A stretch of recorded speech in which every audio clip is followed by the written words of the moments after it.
Dito guys, nais ko na pala yung unan ko kasi gagigising ko. Tapos dito guys, lumabas na ako para makalabas ako. Tapos nasipang ko switch off na yung ilaw para ma-switch off ko. Tapos dito guys, sinimulan ko na pala magmulumog. Tapos dito guys, di ko talaga maintindihan bakit yung papag namin sobrang dami ng tao kapag umaga. Ayan. Yun, lumabas na nga ang aking aso na si Tiger. Tapos dito guys, feel ko parang gusto ko pong matulog pero hindi na ako makakatulog. Tapos dito guys, minekos-mekos ko na pala yung kape. Tapos dito, malapit ko nang maubos kaya iniubos ko na. Tapos dito guys, natusan ako para bumili ng balatong. Tapos ginamit ko yung bike ko syempre. Tapos dito guys, nagbike na nga ako para makapagbike na ako.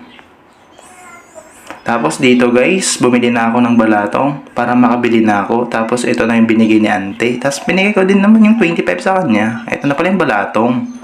Tapos dito guys, binigay ko na pala kay Kuya Baste. Tapos dito guys, ito pala yung kasama ng balatong para maging masarap. Tapos guys, naisipan kong linisin yung bike ko kasi na-stock na to.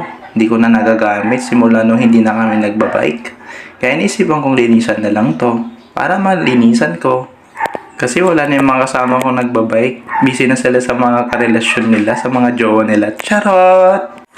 Ito na pala yung katas ng sahod ko sa pagiging empleyado. Kaya kung meron man kayong gustong bilhin, bilhin nyo na para mabili nyo.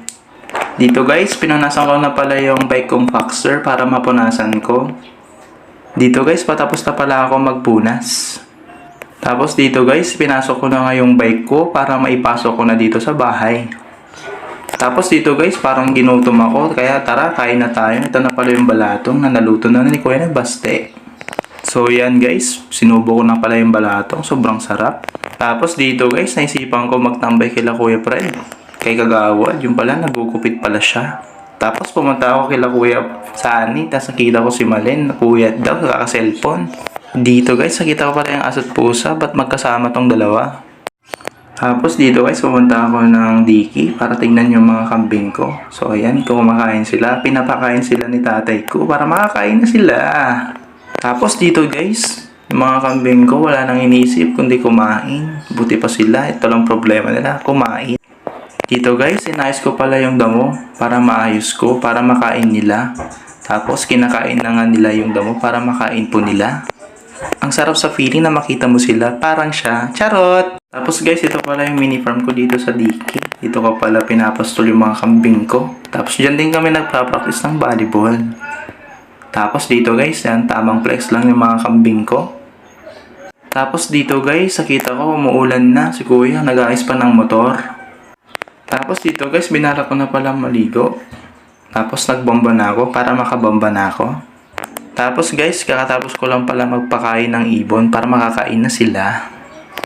Tapos guys, dito pala, tapos na pala akong maligo. Kaya nagbihis na ako para makabihis na ako. Tapos yan, ito nga yung aking bihis ngayon. Naka-red ako, naka-brown ako. Tapos kinuha ko na pala yung tsinelas ko para makuha ko.